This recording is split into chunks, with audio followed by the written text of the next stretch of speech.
무서운 전쟁. 하지만 나에게 더 무서운 것은 배고픔이었다. 얼마나 더 굶어야 따뜻한 밥 한 끼를 먹을 수가 있을까? 전쟁터에서 죽은 아버지, 피난길에서 헤어진 어머니. 하지만 나에게 더 간절한 것은 강냉이죽 한 그릇이었다. 그나마 힘 있는 아이들은 먹을 것을 훔치기라도 했지만 나처럼 힘없는 아이는 쓰레기 속을 뒤져야만 했다. 하지만 거기에도 먹을 만한 것은 거의 없었다. 이런 내가 존이라는 미국인 가족을 만난 것은 정말 행운이었다. 존 아저씨 부부는 나처럼 굶주린 아이들에게 날마다 먹을 것을 나누어 주었다. 그리고 아픈 사람들을 찾아서 정성껏 돌봐주기도 했다. 난 굶주린 사람들 틈에 끼어서 존 아저씨가 나누어주는 그 맛있는 우유 가루를 먹을 때마다 한 가지 이상한 생각을 떨쳐버릴 수가 없었다. 존 아저씨는 왜 우릴 도와주는 걸까? 우리나라 사람도 아닌데. 1년이 지난 어느 날, 그날 나는 존 아저씨 부부가 우는 것을 처음 보았다. 존 아저씨 아들이 병으로 죽은 것이었다. 하나밖에 없는 그의 아들이. 하지만 존 아저씨 부부는 이 가난한 나라를 떠나가지 않았다. 존 아저씨의 도움으로 난 초등학교를 졸업하고 중학교에도 입학할 수가 있었다. 내가 중학교에 처음 가던 날 존 아저씨는 나에게 선물을 주었다. 여러 권의 공책과 연필, 그리고 낡은 성경책 한 권. 모두가 죽은 아들의 것이었다. 내가 존 아저씨에게 물었다. 아저씨는 왜 우리나라에 오셨어요? 한동안 말이 없던 존 아저씨가 낡은 성경책을 내 손에 꼭 쥐어주면서 말했다. 너에게 이 성경책을 주고 싶어서. 존 아저씨의 그 말이 무슨 뜻인지 난 알 수가 없었다. 하지만 난 더 이상 물어보지 않았다. 존 아저씨의 그 따뜻한 눈빛만으로도 나에겐 충분했기 때문이다. 그 뒤로 많은 시간이 흘렀다. 한국의 경제는 눈부시게 발전했고 나 역시 넉넉한 집안의 가장이 되었다. 오래전 존 아저씨의 바람이 실제로 이루어진 것이었다. 내가 먼 옛날을 떠올리는 동안 아들 녀석은 자기가 아끼던 장난감을, 아내는 옷 한 벌과 운동화 한 켤레를 선물 상자에 넣었다. 몇 년 전부터 우리 가족이 후원하고 있는 필리핀 소녀 마리샤에게 보낼 선물이었다. 나도 선물 하나를 그 상자에 넣었다. 아빠, 그건 아빠가 가장 아끼던 거잖아요. 아들 녀석이 눈을 동그랗게 뜨고 나에게 물었다. 그래, 이건 마리샤에게 주려고 아껴두었던 거야. 그동안 나에게 큰 힘이 되어주었던 존 아저씨의 낡은 성경책 한 권. 순간 이런 생각이 들었다. 어쩌면 존 아저씨는 마리샤라는 소녀에게 이 성경책을 주기 위해서 나에게 오셨던 건지도 모른다고.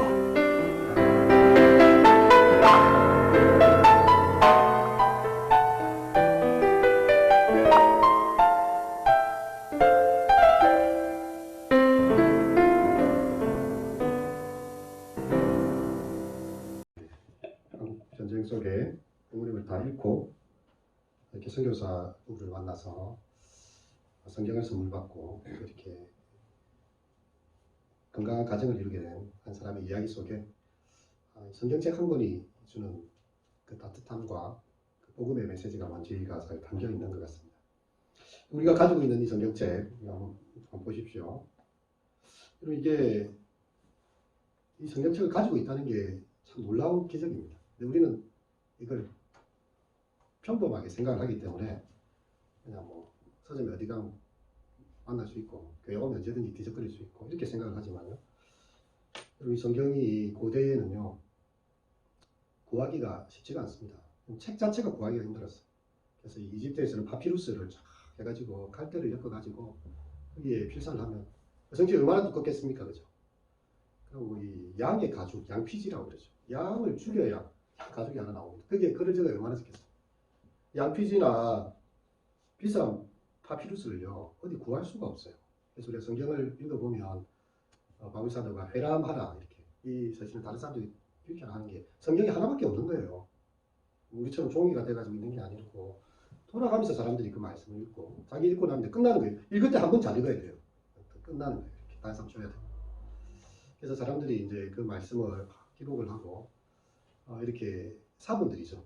원본은 지금 없습니다. 사본들로 말씀을 다 기록을 하고 남기기도 했습니다.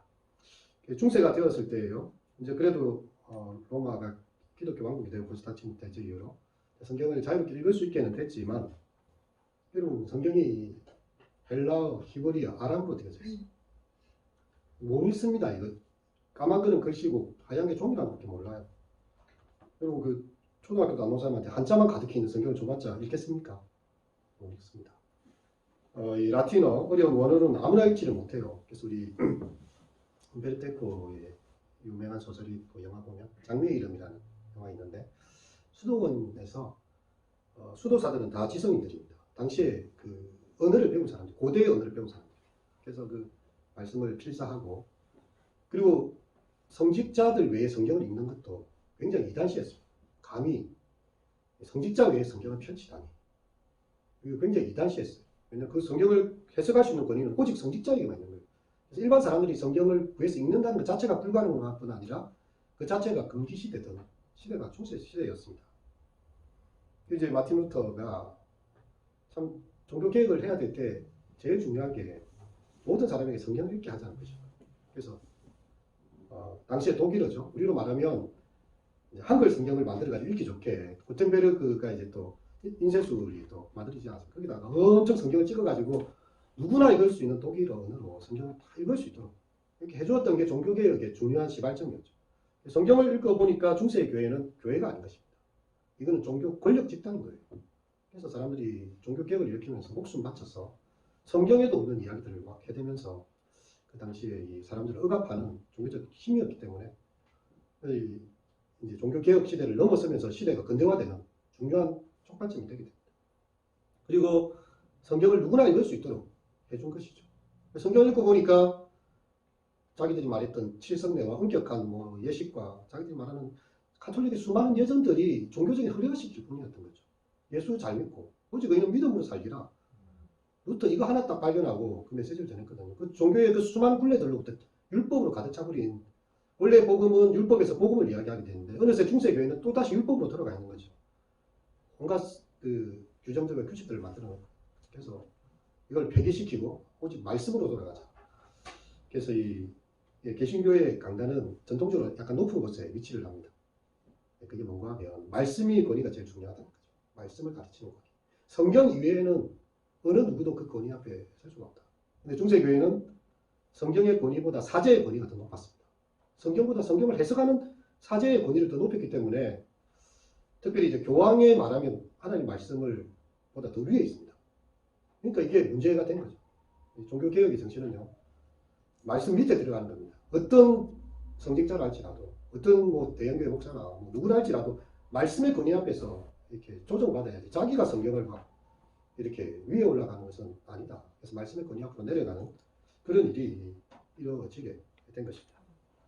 여러분 한국 초대교회에 여러분 성경 들어오기 위해서 어떻게 했습니까? 이 중국에서 이 복음을 듣고 사람들이 들어오려고 하니까 압록강이나 두만강에서 이제 포졸들이 다 어느 사람마다 검사를 다 합니다. 특별히 서양의 세력을 배척하는 시대였거든요. 그래갖고 성경이 들어오면 또 굉장히 금기시했습니다. 이 사람들에게 평등사상을 가르친다는 거예요. 조선은 유교의 나라이고 왕이 세상을 통치하고 계급이 다 있습니다. 산업공상이라는 계급이 다 있어요. 그 백정이 양반하고 있을 수가 없습니다. 양반은 아주 높은 사대부의 권력을 지니고 있고요. 그 밑에는 또 뭐 이렇게 다 그 계급들이 있는데 성경은 하나님 앞에서 모든 사람이 평등하다 해버리니까 이 나라 질서가 붕괴되는 거예요. 그래가지고 이 여러 이 우파들이나 이렇게 했을 때 자기들 권력 싸움 때문에 정약용이나 뭐 정약전 그 당시에 천주교가 들어왔을 때도 이 평등 사상이 나라의 기강을 무너뜨린다. 그리고 제사를 하나님에 전하지 말라고 하니까 제사가 얼마나 중요합니까? 제사를 자기들 드리면서 제사를 수행할 수 있는 조상 제사를 수행할 수 있는 어떤 남성 중심의 가부장적 권력이 있었던 거예요. 근데 그걸 다 배파해버리니까 굉장히 위험한 사상을 받았습니다. 근데 성경을 읽고 사람들이 보면서 야 우리가 하나님 앞에서 다 같은 사람이다. 다 같은 사람이다. 이 말씀이 들어오지 못하니까요. 이 말씀을 이렇게 새끼를 꼬아가지고 새끼줄로 해갖고 개나리 꽃집에 맵니다. 줄을 아무리 뒤져봐도 안 나옵니다. 그래갖고 이제 오면 우리 같이 다리미 같은 거 다시 다 따라가서 성경을 필사해서 사람들 나눠줘. 그래서 이 한국교회 초대에는 권서인이라고 해서 성경책을 나눠주는 것만으로도 복음이 전해지게 되는 중요한 계기가 된 것이죠. 얼마나 이 성경을 금기시했으면 자기가 안 들키고 잘 가져오시기 위해서요. 새끼를 꼬아서 그렇게 비밀스럽게 들고 왔겠어요. 그리고 뭐 지금 중국이나 북한은 어떨까요? 요즘은 이제 코로나 때문에 이렇게 선교 여행이나 방문을 못하지만 제가 있던 교회들에 보니까 이렇게 공산권에 갈 때 성경을 많이 들고 가기를 원합니다. 근데 성경을 위에 놓을 수가 없어요. 제일 바닥에 깝니다. 그 위에 각종 서적 들고 다들 다 올려놔요. 공항 검색대에서 다들 열어보면 몇 건 뒤져보다가 그냥 가라앉습니다. 그죠? 근데 만약에 성경책이 발견됐다. 그럼 바로 출국 조치입니다.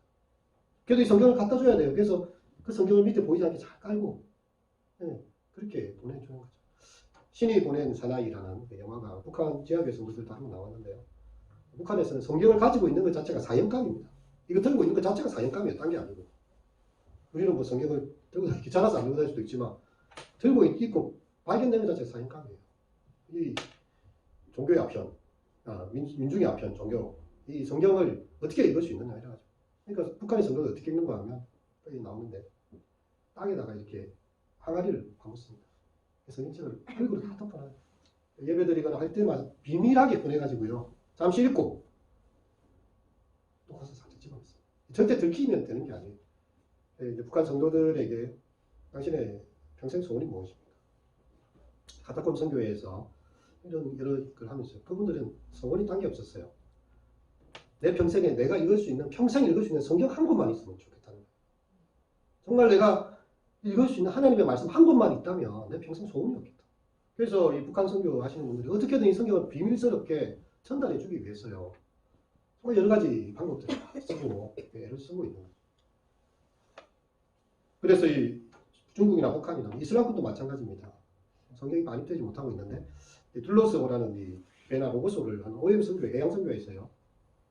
배가 이제 민간 교류 차원에서 갑니다. 그럼 사람들이 막 오잖아요. 그럴 때 이제 성경이 이제 가져갈 수 있도록 이렇게 국가적인 차원에서는 공식적으로 불가하기 때문에 민간 교류 차원에서 배에 여러 책들을 많이 꽂아놓는데 그 중에 성경도 같이 두는 거죠. 그리고 그분들에게 이 성경을 전해주면 그것을 읽고 예수를 믿고 그것을 읽고 복음을 듣는 거예요.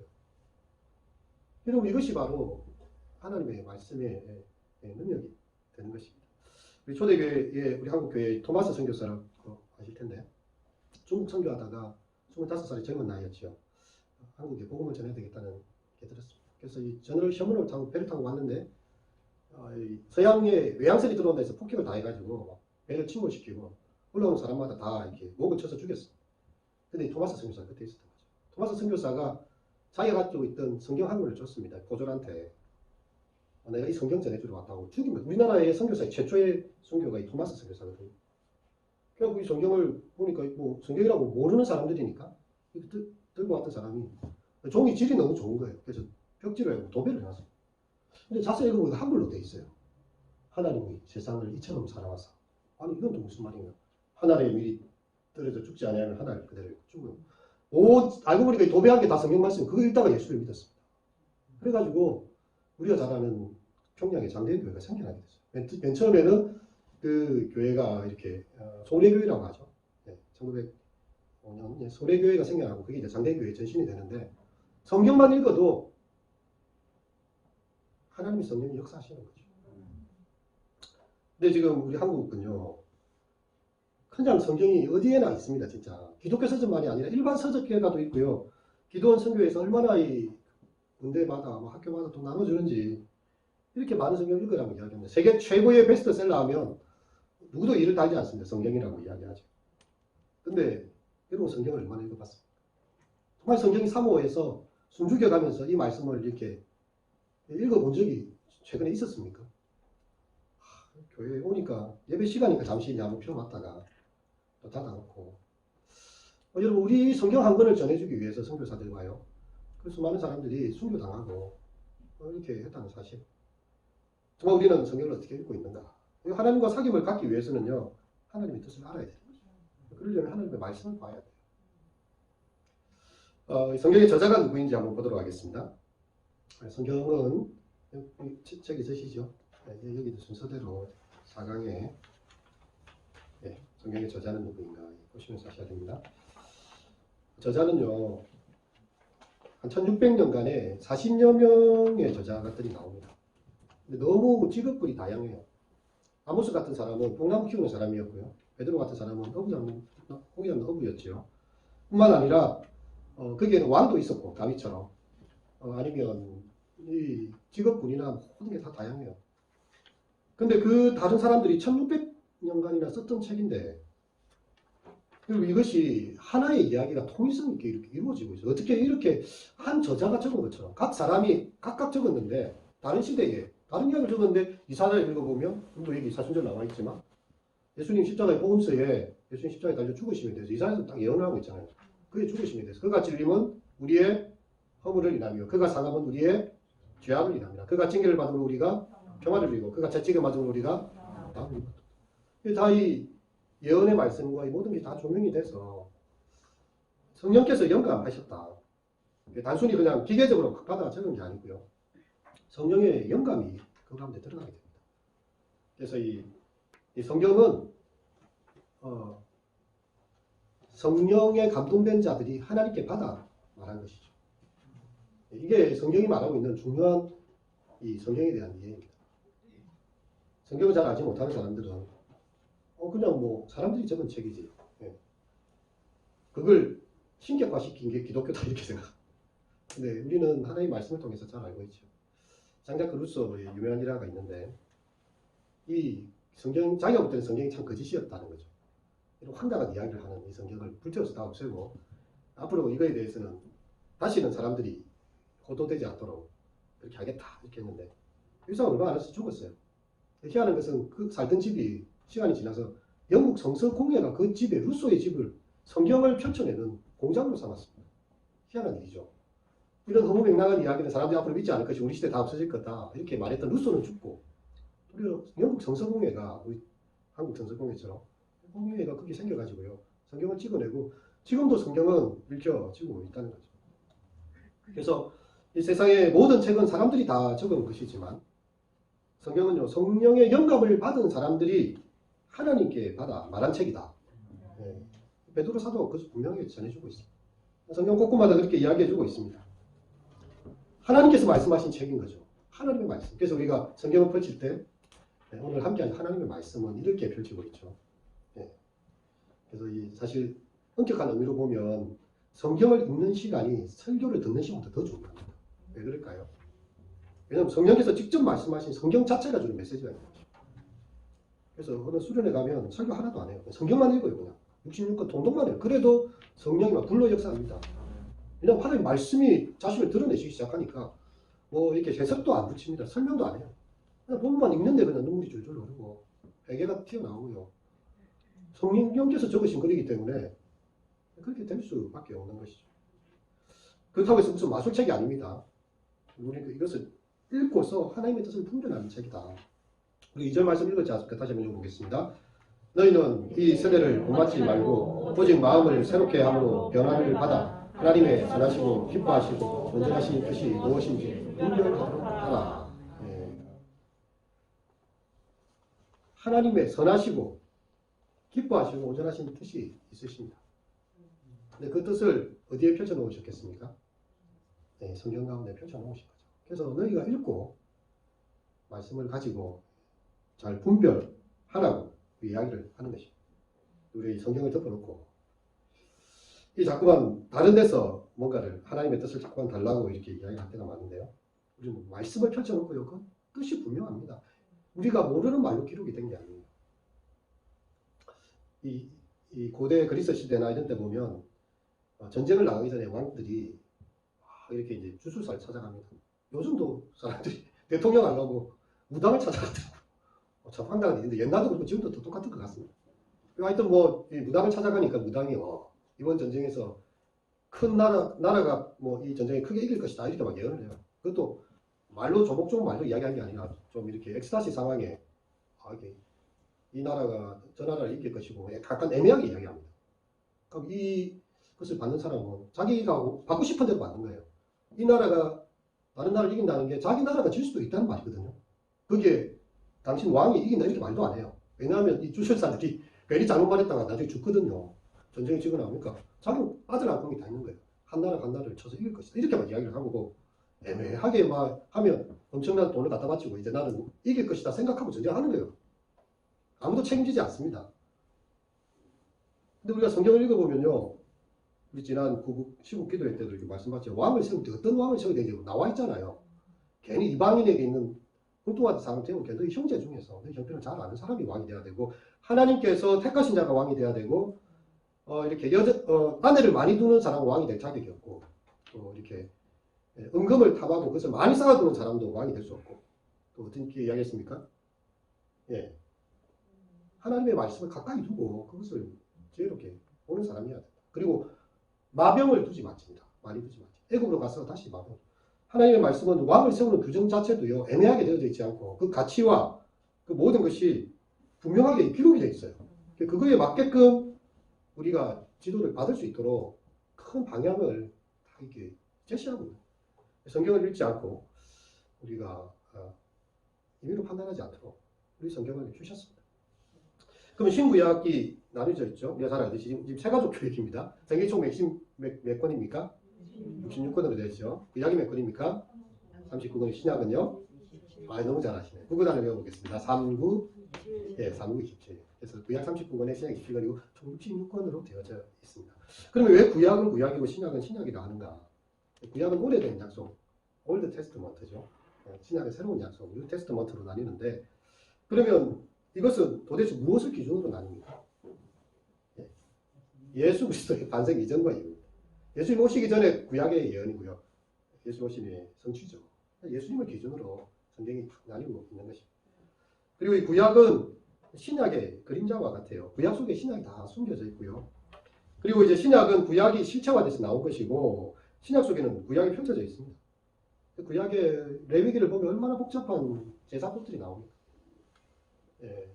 그 아무 양이나 못 쓰고요. 아무거나 못 씁니다. 다 1년 된 순결한 정결한 순양을 가지고 이렇게 또 이야기를 하고 또 제사도 자기 제사장이 아무렇게 잡는 게 아니라 제사법이 다 있어요. 그리고 이제 아사셀 양을 또 보낼 때는 이렇게 사람들이 와서 자기 죄를 다 그냥 전가 그냥 쫓아보내고 그 화목제와 번제와 이 제사법도 다양하고 다 다릅니다. 왜 이렇게 복잡한 이야기들이 있는가 하는 거죠. 구약의 제사장은요, 백성들이 그 자기의 죄를 자기가 끌고 온 희생양이든지 그 암양이든지 소든지 뭐든지 들고 하고 다 자기 죄를 전가하게 하고 기도하게 하고 그 사람 보는 앞에서 막 바로 우리 같으면 지금 16점처럼 피 튀기는 그런 죽음의 상황을 맞는 거예요. 사람들이 경악을 합니다. 아니 내가 지은 죄가 이렇게 무서운 죄였나? 근데 자기가 지은 죄 때문에 죄 없는 양이 죽는 거예요. 그리고 하나님께서 당신의 죄를 사하기를 원합니다. 제사장이 그렇게 선언하는 건데 세례 요한이 딱 이야기했잖아요. 예수님이 탁사하게 세례를 받으러 오시고 이렇게 하는 뭐라고 이야기합니까? 보라 세상 죄를 지고 가는 하나님의 어린 양. 그게 딱 바로 통하는 거예요. 예수님을 상징하기 위해서 구약에는 매번 제사를 드리고 그렇게 했지만 이제는 단번에 예수님께서 십자가에 제사를 드리심으로 우리의 죄가 단번에 사해지는 거죠. 그래서 이 그림자가 되고 이 불기둥과 구름 기둥이 광야를 행한 이스라엘 백성에게 인도합니다. 40년 광야 생활이고 사막이죠. 사막. 광야입니다. 물도 없고요. 정말 먹을 것도 없는 그곳인데 낮에 얼마나 더운지 사람들이 막 그 더위에 지쳐하고 밤이 되면 너무 춥습니다. 그리고 왜 사막이겠습니까? 밤이 덩어리가 있습니다. 낮에 온도가 막 100도까지 올라가요. 확 올라갑니다. 밤 되면 영하로 확 떨어집니다. 이 돌들이 어떻게 됐습니까? 다 깨집니다. 터져가지고 가루가 되어버린 땅이에요. 근데 40년을 이스라엘에서 어떻게 살아남겠습니까? 돌도 견디지 못하는 땅 어떻게 40년을 살아남겠어요? 그러니까 하나님께서 구름 기둥을 낮에 들이시는 거예요. 시원하게 해주세요. 밤에는 그 추운 날에 불기둥을 확 펼치십니다. 하나님의 인재의 상징이죠. 그것을 또한 신약시대에 하나님께서 자신의 백성들과 동행해 가시면서 파라클레이토스 성령을 보내셔서 너희와 함께하고 성령께서 말할 수 없는 단식으로 너희를 계획하고 그래서 이 구약과 신약은 서로 짝이 맞게 되어 있습니다. 이 숨겨진 메시지가 구약에 있다면 신약은 펼쳐져 있는 것이죠.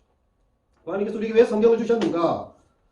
이것이 바로 이 요한복음 20장 30절에서 31절에 나와 있는데요. 삽이 빠졌네요. 따라놨는데. 이게 보면 이렇게 말씀합니다. 예수께서 제자들 앞에서 이 책에 기록되지 아니한 다른 많은 표적들도 행하셨으나 오직 이것을 기록함은 너희로 예수께서 하나님의 아들 그리스도이심을 믿게 하려 함이요 너희로 믿고 그 이름을 힘입어 영생을 얻게 하려 함이니라. 여러분, 이 성경은 우리에게 무엇이 되는 책이라고요? 예수님이 그리스도이심을 알게 하는 약속된 메시아라는 사실. 그것을 이 성경이 밝히 보여주고 있고, 그것을 믿고서 그 이름을 힘입어 무엇을 얻게 한다고요? 생명을 얻게. 그래서 이 책은 단순한 교양서적이나 역사서적이나 시집이 아니고요, 우리에게 생명을 주는 생명의 책이 되는 것입니다. 그래서 선교사들이, 토마스 선교사가 대동강에서 전월 시험을 타고 와서 자기 목숨이 던져지고 죽어지는 상황에도 성경을 던졌는데 이 책을 꼭 읽어보는데 이 책 전해주러 왔다. 그가 전해주었던 성경이 우리 대한민국을, 그 당시의 조선 땅을요, 복음의 땅으로 만들어준 거 아닙니까? 그 책을 읽는 자마다 영생을 얻어요. 그 책을 읽는 자마다 하나님의 뜻을 보게 되고요. 그리스도가, 예수님이 그리스도임을 알게 되고, 그 미신과 온갖 주술과 온갖 유교의 형식주의가 가득했던 조선이 정말 그리스도를 알고 정신이 깨어나기 시작하고요. 하나님의 말씀 가운데 새로워진 일들이 있고 생명을 얻게 된 것이죠. 우리에게 영생을 주고 생명을 줍니다. 그런가 하면 이것이 또한 우리의 삶의 지침이 됩니다. 우리가 잘 아는 말씀, 디모데후서 3장 16절 말씀이죠. 모든 성경은 하나님의 감동으로 된 것으로 교훈과 책망과 바르게 함과 의로 교육하기에 유익하니 이는 하나님의 사람으로 온전하게 하며 모든 선한 일을 행할 능력을 갖추게 하죠. 정말 이 말씀 그대로 우리가 믿는다면요, 성경을 제대로 읽고 연구하는 사람은 온전한 사람이 되어지게 됩니다. 선한 일을 행할 능력도 갖추어지게 되어져 있어요. 근데 우리가 주일날 하고 성경 잠시 읽어갖고 그렇게 되겠습니까? 성경을 읽고 또 읽고, 우리가 그 소가 풀을 먹잖아요. 풀을 먹는데 나중에 우리 사람들이 소고기를 먹잖아요. 단백질을 먹잖아요. 근데 이 풀이 어떻게 이 단백질이 됐을까 생각해 보면 소가 얼마나 대생질을 많이 하는지, 그게 가루가 나고 꼬아져서 들어갔다가 위 속에 들어갔다가 다시 또 계속 올려가지고 또 먹고 이래가지고요, 완전 이 자기 몸처럼 되어진 거예요. 성경이 정말 우리 가운데 그렇게 묵상과 말씀이 되고 있는가? 네. 하나님의 사람으로 무장시키는 이 말씀. 어떤 사람은 꿈으로 하나님께서 말씀하시도록, 환상으로 하나님께서 말씀하시도록 이렇게 기다리고 있죠. 구약에는 그러한 예들이 많이 있습니다. 요셉이 꿈 가운데 하나님을 만나고 하나님 주신 비전을 보았죠. 하지만 기록된 말씀이 온 이후로는 이 말씀이 기준입니다. 혹시 꿈으로도 하나님께서 뭔가 뜻하신 바가 있을 수 있는데 그것 또한 말씀에 비춰봐야 되는 것입니다. 그래서 기록된 하나님의 말씀이 가장 우위에 있고, 또 그 말씀을 통해서 우리에게 분명하게 뜻을 보여주는 겁니다. 어떤 사람이 살인을 해야 됩니까? 말아야 됩니까? 도적질 해야 됩니까? 말아야 됩니까? 성경 보면 나와 있잖아요. 하지 말라고 그거는. 근데 자기는 저 사람이 너무 미워서 저 사람을 죽이면 막 나라에 정의가 막 셀 것 같아요. 근데 성경은 살인을 하지 말라고 돼 있어요. 하나님 뜻이 있잖아요. 그럼 살인이 아니라 다른 어떤 방법을 써야 되겠죠. 저 사람이 악한 일을 행하지 않도록 다른 방법을 써야 되겠죠. 성경을 덮어놓고 계속 묻고 있는 사람이 있습니다. 66권을 한 번도 읽어보지도 않고 그 구석구석의 말씀들이 얼마나 우리의 삶에 대해서요. 시편의 말씀에도 보면 공의대금을 받지 말라고 했어요. 하나님의 성전에 거할 자는 누구냐 이렇게 이야기하면 자기 이웃에 대해서 이식을 주지 않으면 이렇게 했어요. 이방인에 대해서는 이식을 받아야 되는데 이웃의 형제에 대해서 하지 말라는 거죠. 근데 이 사회를 살아가면서 우리는 구체적으로 되어진 하나님의 말씀이 있는데도 이것과 상관없이 그냥 뭐 이자를 받는 돈 빌려주고 이자 받는 게 당연하지. 왜냐하면 이 세상의 논리는 그렇거든요. 성경은 그렇지 않습니다. 우리가 그냥 빌려주라고. 만약에 이 사람 필요하면 그냥 빌려주고 원금을 그냥 갚으면 되는데 그 이자를 다 치면 이 사람이 그 돈에 빚에 눌려가지고 못 삽니다. 돈을 빌리는 사람이 뭐 힘드니까 빌리는데 하나님의 성전에 갈 사람들은 이웃에게 주되 이자를 받지는 말아라. 그렇게도 말씀을 하시고 있습니다. 어떤 사람이 계속 물어요. 임진왜란이 왜 일어났습니까? 언제 일어났지요? 하나님 가르쳐 주십시오. 역사책 보면 다 나옵니다. 네. 다 나옵니다. 그 당시에 우리 한국과 이 동아시아 정세가 다 나오고요.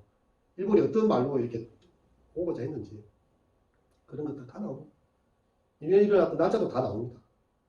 근데 우리는 다 덮어놓고 기도만 하는 거예요. 하나님 교주님은 읽어봐. 좁혀서 읽어봐.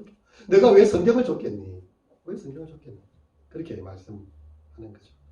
어거스틴의 이 중요한 사건이 하나 있었는데 그가 이렇게 어느 날 소년인지 모를 아이들이 막 노래를 부르고 있어요. 톨레레게라는 노래를 부르고 있었습니다. 들고 읽어라, 들고 읽어라, 펴서 읽으라는 말이죠. 근데 자기는 그런 노래를 처음 들어봤어요. 좀 이상한 노래다. 근데 뭔가 영감이 있는 거예요. 들고, 근데 자기 옆에 성경을 있었습니다. 그래서 성경을 딱 펼쳤는데 로마서 13장 13절에서 14절이 딱 펼쳐진 거예요. 그리고 이 말씀은 그것이었습니다. 낮에와 같이 단정히 행하고 방탕하거나 술 취하지 말며 험난하거나 고색하지 말며 다투거나 시기하지 말고 오직 주 예수 그리스도로 믿고 정욕을 위하여 육신의 일을 도모하지 말라. 어거스틴 그 순간에 탁 하나님께서 깨달았습니다. 왜냐하면 자기는 이 고민하고 있었거든요. 자기의 살아가는 삶에 이렇게 부모님 떠나서 이렇게 유학생활을 하고 있었던 거죠. 칼을 타고 활이 떨어져 와가지고 방탕하게 살고 있었는데 이제 더 이상 낮에와 같이 단정하게 행하고 방탕을 술 취하지 말라는 거예요. 그냥 험난하게도 말고 고색도 말고 오직 예수로 옷 입고 이제 정복의 육신을 도모하지 말라는 거예요. 하나님의 말씀이 성경을 펴서 읽는 순간 전율처럼 그 삶을 완전 전복시켰습니다. 그리고 그의 신앙의 고민을 얻기 위해서 교회를 찾아가게 된 그 당시에 암브로시우스라는 주교가 성경을 너무 잘 해석하는 분이니까 그 말씀을 듣고 이 중세 시대의 신학의 초석을 얻는 사람이 성 어거스틴입니다. 서서 읽으라는 거예요. 하나님 말씀 우리 곁에 두셨는데 읽어보지 않고 도대체 어떻게 해야 됩니까? 그렇게 묻고 말지 말라는 거죠. 계시록에 이렇게 말씀이 시작됩니다. 이 예언의 말씀을 읽는 자와 듣는 자들과 그 가운데 기록한 것을 지키는 자들이 복이 있나니 때가 가까우니라. 예. 그래서 이 예언의 말씀을 하나님 말씀을 읽고 듣고 지키는 자. 그리고 왕이 직서를 내렸습니다. 이제 탁 해가지고 이 지역의 이 불의한 관리를 이제 이렇게 혼란하고 새로운 관리를 임명하고 뭐 그렇게 해라 하고 이제 직서를 내렸는데 직서를 받아든 이 아메가사가 왕이 필체가 상당히 좋으시네. 문장이 수려하시네. 이라고 앉아서 되겠습니까? 취임 말씀 당장 가서 해야 돼. 명령이에요. 성경 읽어보니까 성경이 뭐 이게 좋은 말들이에요. 이렇게 하는 게 아닙니다. 말씀을 지키라고 있는 거예요. 내가 오늘 말씀을 들었잖아요. 내가 지금까지 성경을 잘 안 읽었습니다. 하루에 한 번도 성경을 안 봤어요. 예를 들어서. 그러니까 오늘 집에 가서 성경 한 장이라도 읽는 게 실천입니다. 사실은. 뭐 오늘 말씀을 듣기 전에도 성경 별로 안 읽었고 들은 외에도 맨날 똑같다면 지금 성경 들은 게 아니죠. 하나님의 말씀을 청종한다는 것은요. 그 말씀을 따라 행하는 것을 하는 것입니다. 사랑하는 성도 여러분, 이 시대에는 자꾸만 자신을 본받게 만듭니다. 이 시대가 추구하는 정신들이 있습니다. 우리 시대에 유행하는 어떤 흐름들이 있습니다. 근데 우리는 그 시대를 본받아서 안 돼요. 그리고 어떻게 해야 되느냐? 우리의 마음을 새롭게 해야 됩니다. 그리고 변화를 받아야 되고요. 하나님의 선하시고 기뻐하시고 온전하신 뜻이 무엇인지 분별하여 그 길을 따라가는 사람들입니다. 그래서 이 세상을 역행하면서 살아갈 수 있는 사람들이죠. 이 세상은 자기들만의 이렇게 틀을 만들어 놓고 그 안으로 우리를 다 집어넣습니다. 그 가치로 모든 것을 다 판단하게 만듭니다. 하지만 우리는 그것보다 더 높으신 하나님의 뜻을 바라보기 때문에 그 틀에 포획되지 않는 사람들이 그 틀로부터 탈주할 수 있는 사람들이에요. 야, 사람이 돈이 있어야 살지 이렇게 사람들이 이야기하잖아요. 그 말이 뭐 틀린 말이 아니에요. 우리 살아가는데 뭐 항상 필요한 것들이 하지만 성경을 보는 순간 사람이 떡으로만 사는 것이 아니라 하나님의 나오는 모든 말씀으로 사는 겁니다. 하나님께서 필요한 것은 먹이시고 입히시기 때문에 너희는 먼저 구해야 나라고 이래요. 그럼 내가 구해야 될 나라가 무엇인지 이거 무엇인지를 찾고 그러면서 하나님께서 공급하시는 것들을 체험할 때에 그 말씀에 대한 믿음이 가고 신앙이 한 걸음 더 전진하게 되는 것이죠. 오늘 말씀 생각하면서 제가 잠시 기도하도록 하겠습니다. 하나님 우리